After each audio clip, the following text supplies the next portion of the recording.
Hey Empire, how you doing? Welcome to Unknown's Review.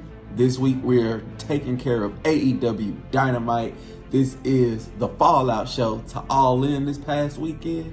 While you're here, don't forget to like, share, and subscribe. Let me know what you thought about this week's AEW Dynamite. Let's get into it.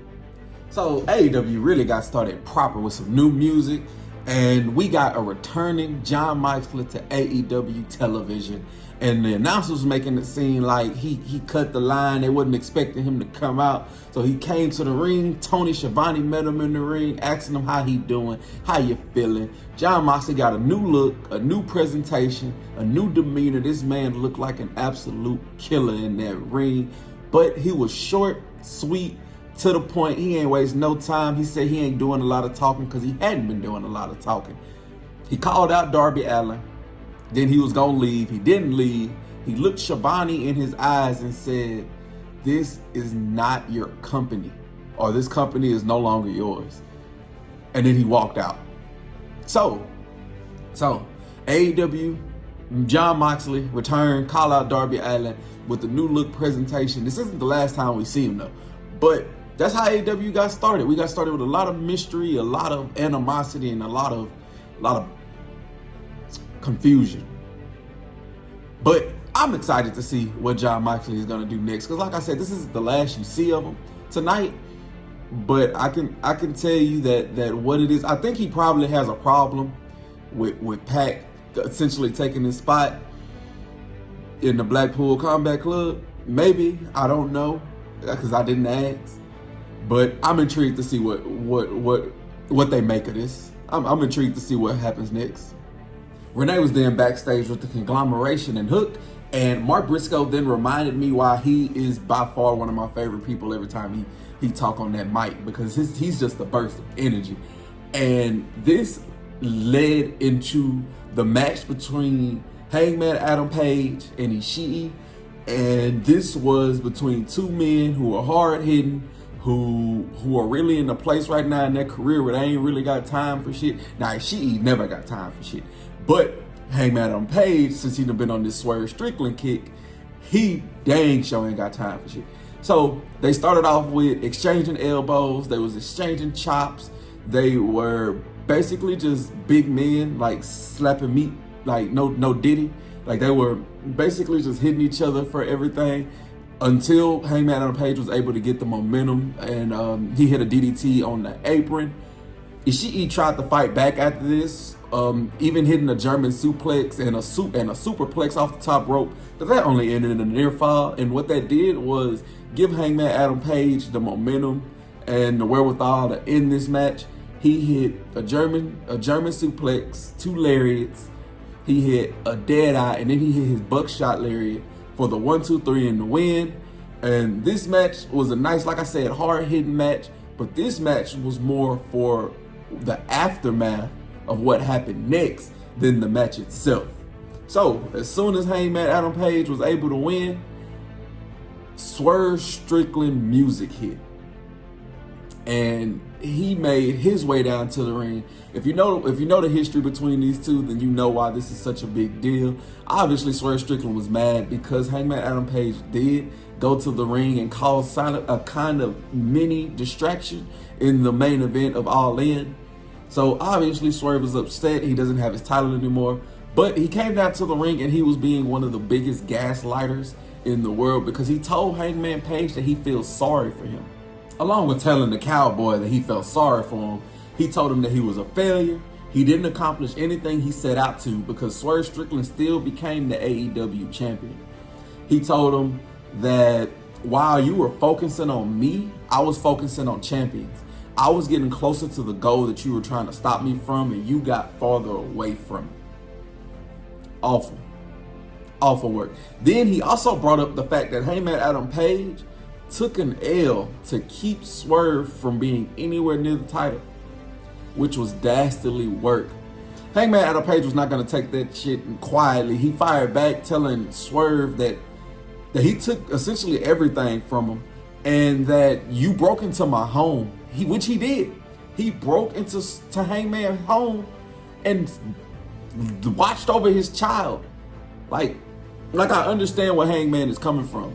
Then he told Swerve that out of the 3 times you haven't beat me, and if when you did beat me, you had help. You have never beat me one-on-one.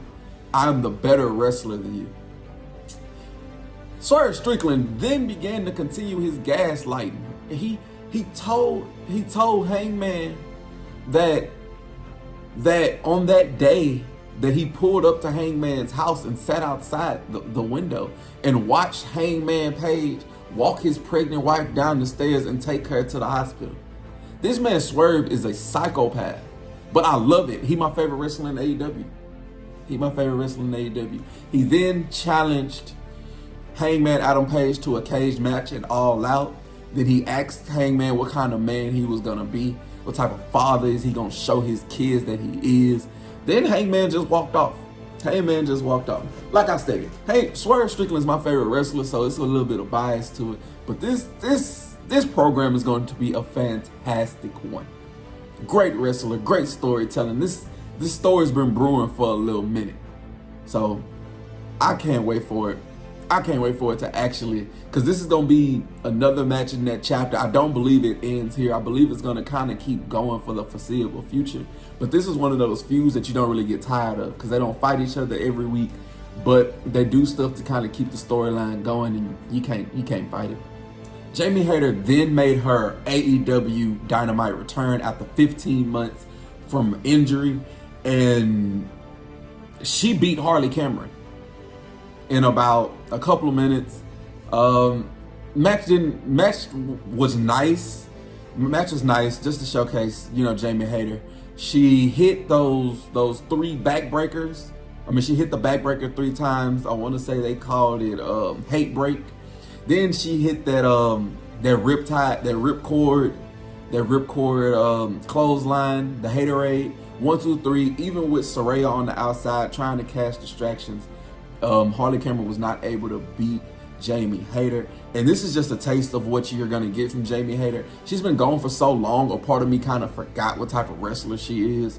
So I'm ready to be reintroduced to her. But she wins. I'm assuming we're going to work towards Jamie Hayter versus Saraya at All Out. But Jamie Hayter, I'm going to look up some of her, a little bit more of her matches. But from what she showcased today, she is a great firecracker inside that ring who can go from bell to bell. And I'm ready to see what she's going to do now that she's back from injury. The Learning Tree, along with Roderick Strong, was then backstage with Renee to give their rebuttal to the conglomeration. And not gonna lie, I know I done probably said it in one of my reviews that Chris Jericho was annoying. I didn't like him, this, that, and the other. But today when he did the hi guys, you heard a lot of people in the crowd saying hi back. So it's like 50-50. The crowd is 50-50 on him. I'm still on that point to where I think he should take a break. I don't think he should retire. He's still a great wrestler and everything like that. But I think he should probably take a break. Just a tad break. Just make me miss you a little bit. But somebody was lying. One of these teams both said they were going to win. Somebody was lying. Next, we had a compromised MJF hobble his way to the ring. And again, we had another superstar who was not happy. He lost his title over the weekend. He got hit with a Tiger Driver. He wasn't having a good week. So he let us know that he had a headache and he wasn't having our shit. He denounced his citizenship. He then told Will Ospreay that he was not done with him and that eventually he's going to go for that AEW title. And when he does, that man MJF is going to be a hater and gonna make sure he does it. Then he was already eyes deep in the camera, but he's looking down the barrel of the camera, telling Daniel Garcia that if he see him again, it's gonna be up. He was looking down that camera, but didn't see Daniel Garcia. But Daniel Garcia saw him, and he got the jump on him. He started beating up MJF. He then put him in the guillotine, put him to sleep. And when he was going to take MJF out for the rest of his life, hit him with a tombstone from that second rope. For some reason, security came out and broke him up.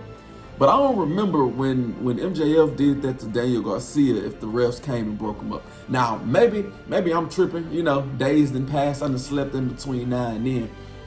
But I don't think the refs security came out there to help Daniel Garcia when MJF was doing it. But maybe that's just me. Then he challenged MJF to a match at All Out, which MJF politely accepted as they was getting pulled apart by security. And this was nice. It made the next step in their chapter a little, because we don't know who's gonna win this match. MJF just lost. Daniel Garcia is just coming back. So we're kind of in a win-win, lose-lose situation, to where you don't want MJF to lose back-to-back, but you don't want your returning babyface to lose either. But luckily for me, I don't write the show, so this ain't up to me. But I'm ready to see where the next step in this chapter goes. Next, we had that 8-man tag match that we were talking about earlier that was set up by the conglomeration and by the learning tree. And this was your standard, typical 8-man match. Everybody gets in, everybody showcases what they have. All 8 people get to be in the spotlight a little bit.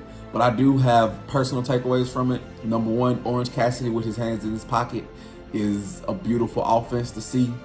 Number 2, Big Bill had a big spotlight on him. Like I said, 8-man tag, everybody has a spotlight on him, but Big Bill spotlight was a little bit bigger and a little bit brighter, and he was able to shine a little bit more in this match. Last but not least is Mark Briscoe and his redneck kung fu. He had Roderick Strong and Chris Jericho. No, it was Brian Keith and Chris Jericho. Had them and smashed their heads together. And he did a dive off the chair, which is like a spot now that he's gonna do a lot. Or he's been doing it and I'm just now noticing, because it's so repetitive. But again, like I said earlier, we kind of breezed through this match. It was enjoyable. You can go back and watch it, but it's a spot fest like in a lot of multi-man matches. But the ending was kind of something that you wanted to keep your eye on, because Hook locked in the red room on Roderick Strong, and Roderick Strong began to tap out, but this wasn't till after his foot was on the rope. The ref, Aubrey, did not see the foot on the rope, so she did say that Roderick Strong tapped out. After the match, the rest of the Undisputed Kingdom got the jump on Hook. So Roderick Strong, Matt Taven, Matthew Bennett got the jump on him, and they were abusing Hook, which left him laying and left Roderick Strong to hold up that FTW title. So I'm assuming that's the next program we're going to get into, which is perfect for me because we're getting Hook away from Chris Jericho. That feud needs to be done. And we're kind of venturing off into Hook versus Roderick Strong for that FTW championship, which is okay. We need to put a little fire behind the Undisputed Kingdom. I haven't seen Adam Cole, haven't seen Wardlow in a minute. So we got to get back on them. We got to put that fire back in their ass, because right now they kind of falling off. Hook, he needs another challenger for that FTW title. So we're gonna see where it goes. And everybody else was brawling on the outside, so it was okay. Mercedes Moné was then backstage with Camille having a celebration when she was interrupted by Private Party, who was trying to get a little flirt on when Kazuchika Okada stopped that dead in his tracks, and they told Private Party sayonara, bitches, and they left. That was kind of the end of that. So I don't know if it's gonna set up a program with Private Party against Okada. I don't know, but that was that. Next, we had Tony Schiavone bring out our new AEW Women's Champion, Mariah May. She came out. Hers was quick and to the point. She came out there. She told the crowd that they sucked and she wasn't going to do her celebration out there. She said all the women are ugly and she gorgeous. Then she unrobed in front of us on national television, showed off her title, and then walked away.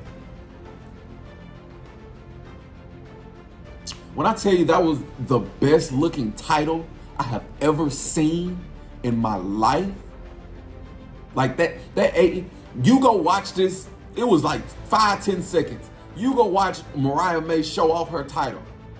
I'm telling you, that is a gorgeous title, like beautiful title. Beautiful.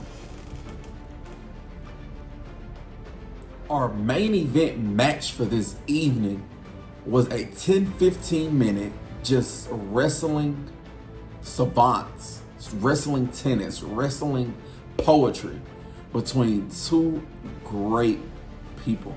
We had Kyle Fletcher taking on the debuting Ricochet. And like I said, with the names that are involved in this match, just take 10-15 minutes out of your day to go watch it, because it's everything you expect it to be. It's a lot of flips, it's a lot of dives, it's a lot of enziguris, it's a lot of suplexes. It's just a lot of hard hitting back and forth that you get ever so often in AEW. Now everybody flips and stuff, but like I said, these two gave us a good 10-15 minutes. No way that Ricochet was going to lose his debuting match in AEW, but the story behind the fight itself is something worth seeing. If you have a couple minutes, watch this. If you have a couple of seconds, go watch Mariah May. But all in all, hard hitting. Don Callis on commentary. Kyle Fletcher was landing in a whole bunch of hits, getting his offense in. Ricochet even hit like this nasty like Northern Light suplex, and he turned it into like a rotating cutter type deal. That was amazing. Kyle Fletcher hit this nasty big boot on the outside. But all in all, Ricochet was able to win when he hit this inverted lifting up DDT. I forgot what they called it. But that's how he won. This match was more towards the aftermath as well, kind of planting the seeds about what's going to happen next. Because when he won and was, kind of celebrating, you heard Will Ospreay music, and Will Ospreay came out. They were staring at each other. But Will Ospreay, while he was staring at Ricochet, he was overlooking somebody. And that somebody made sure he wasn't going to be overlooked again, because Pac appeared behind Will Ospreay, hit this man with a Frankensteiner, and left him laying. He welcomed Ricochet to AEW, then told his ass to get to the back of the line. Will Ospreay is mine. And then he left. So, again, nice match. Great match. Good aftermath. Like, the storytelling, what's going to happen next, the intrigue, the cliffhanger that they left at the end of it. Because Pac does get that title shot next. But we all know that AEW is working towards Ricochet fighting Will Ospreay for that title. So I don't know. But I'm intrigued. I trust the process right now in wrestling in general. And I'm just ready to see what happens next. Remember when I said we were going to see Jon Moxley again? Yeah, this is that time. Because he was walking in the back and he was going to leave. And this man is talking in riddles. Like, I don't know what the fuck this man is talking about. But he's talking in circles. He's talking in riddles. He's saying a whole lot of shit that sounds deep, but you don't really understand what he's saying, type ordeal. And then Marina Shafir came behind him, and they took out like 4 or 5 security guards. It was even sometime where the security guard came, was like, "Hey guys, stop!" Then he looked, and he was like, "No." Then he ran away. So again, I'm intrigued. I'm curious to see what Jon Moxley is doing. What is Marina Shafir doing? I don't even know the last time I seen her on my television. I hadn't seen Jon Moxley in 2 months until this morning or earlier in the program. But aren't y'all intrigued to see what happens next too? I am. AEW's final segment of the night, because we hadn't heard from them all day. We got the coronation, we got the celebration, we got to hear from our new AEW champion, the American Dragon, Bryan Danielson, and he came out to a thunderous ovation.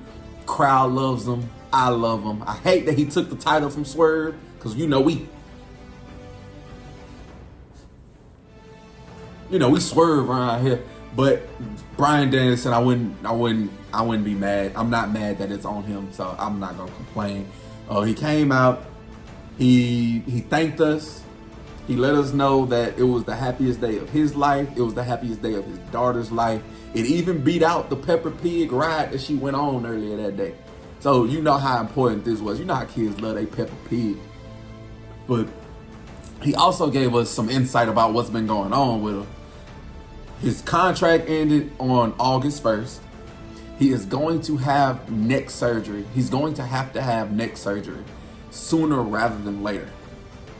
And he gave us all this teary, like they want me to quit, they want me to retire, blah, blah, blah, blah, blah. You know, had us feeling all down. But he said, I'm not gonna do it. I'm not gonna do it. I'm not gonna retire as AEW champion. I'm going to be a fighting champion. He let us know that when he loses that title is when he's done as a full-time wrestler. And he's gonna be a fighting champion, and he issued a challenge at All Out because he is about that life. Then the TNT champion, Jack Perry, appeared on the screen. Side note, sidebar, I wouldn't have picked Jack Perry because he already has a title. He already has a title. Why are you not defending your title at All Out? I wouldn't have picked Jack Perry. I'm not mad. Okay, let's get back in note. Now, Jack Perry on the screen, he told us that, you know, he's the scapegoat and he's gonna put Bryan Danielson out. He wants to retire Bryan Danielson.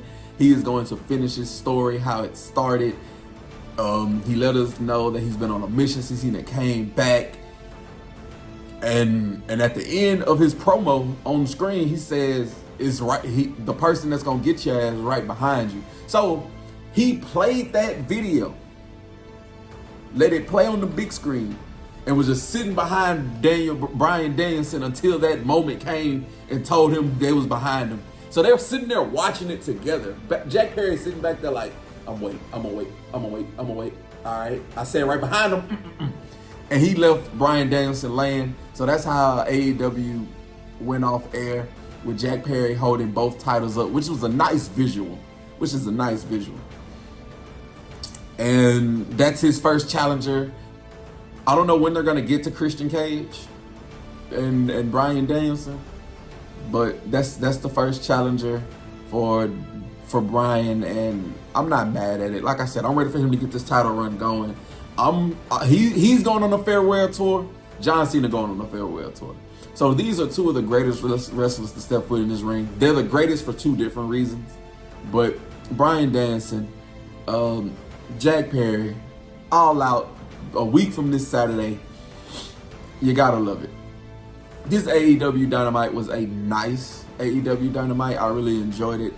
I think I'm doing a little bit better on my reviews. I'm trying to focus less on the action inside the ring because that's what y'all watch. Y'all watch the action inside the ring. Y'all watching it for my opinions. I'm gonna give you a little bit, but most of it's gonna be my opinion. I kind of like this new format. It makes it a little easier for me to be doing these. But I digress. If you like what you saw, let me know in the comments down below what your favorite part of AEW was. You let me know what matches you want to see for All Out. Let me know your favorite wrestlers and everything. While you're here, check out any other videos. And also like, share, and subscribe. Y'all have a blessed one.